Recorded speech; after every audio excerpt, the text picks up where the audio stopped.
안녕하세요. 희생파산 전문 변호사 장현정입니다. 법인의 채무가 많아서 사업을 이끌어 나가기 매우 어려울 경우, 회생의 가능성이 없다면 파산을 통해 부채와 해사를 정리할 필요가 있는데요.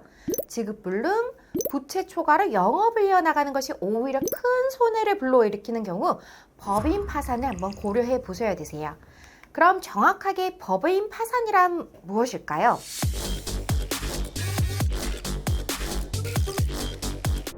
법인 파산 또는 기업 파산이란 부채가 자산보다 늘어나 정상적으로 채무를 변제하기 어려운 법인에 대하여 법원에서 파산 선고를 하고 파산관제인이 법인 재산을 현금화해서 채권자들 권리의 우선순위와 채권액에 따라 공평하게 분배를 한 후에 최종적으로는 법인을 소멸시키는 절차라고 할 수 있는데요. 국가에서는 법인 파산 제도를 마련함으로써 모든 채권자가 법인의 재산으로부터 평등하게 채권을 변제받을 수 있도록 보장을 하고, 회생이 불가능한 법인을 정리해서 채권자들이 추가적인 손해 발생을 막고 법인에 소속된 대표자 등에게도 새로운 출발할 수 있도록 길을 열어준 거라고 볼 수 있어요.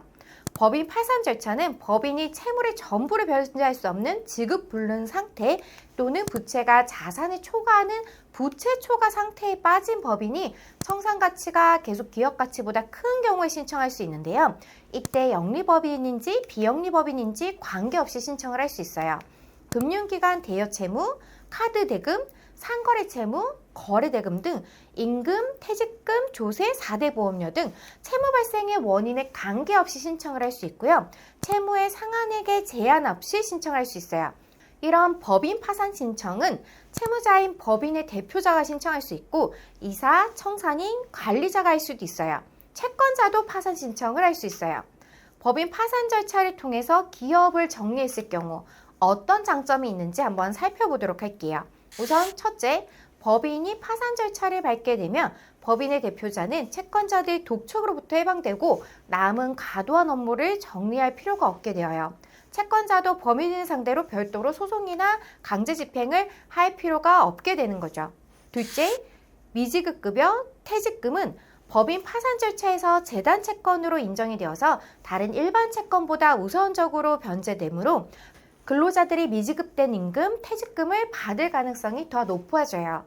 또한 법인이 파산 선고를 받게 되면 퇴직 근로자들이 고용노동부로부터 미지급된 퇴직금에 대해서 간이 대지급금보다 금액이 더 많은 도산 대지급금을 받을 수 있어요. 셋째, 근로자가 퇴사한 지 14일 이내에 파산 선고가 나올 경우에는 대표자가 임금 체불의 이유로 형사처벌 받지 않을 수 있어요. 또한 법인이 발행한 수표가 있을 경우 대표자가 부정수표 단속법 위반으로 처벌될 위험도 낮아질 수 있어요. 넷째, 법인의 체납세금, 미납된 건강보험료, 연금보험료가 있을 경우 이들 채무는 재단 채권으로 인정이 되어서 다른 일반 채권보다 우선적으로 변제되어서 법인 체납세금의 2차 납세 의무가 있는 가점주주의 부담이 경감될 수 있어요. 다섯째, 법인의 부동산 등 재산이 남아있을 경우 파산 절차에서 재산 처분으로 발생하는 소득에는 양도소득세를 부과하지 않기 때문에 법인 가점주주의 2차 납세 의무 부담이 경감될 수 있어요.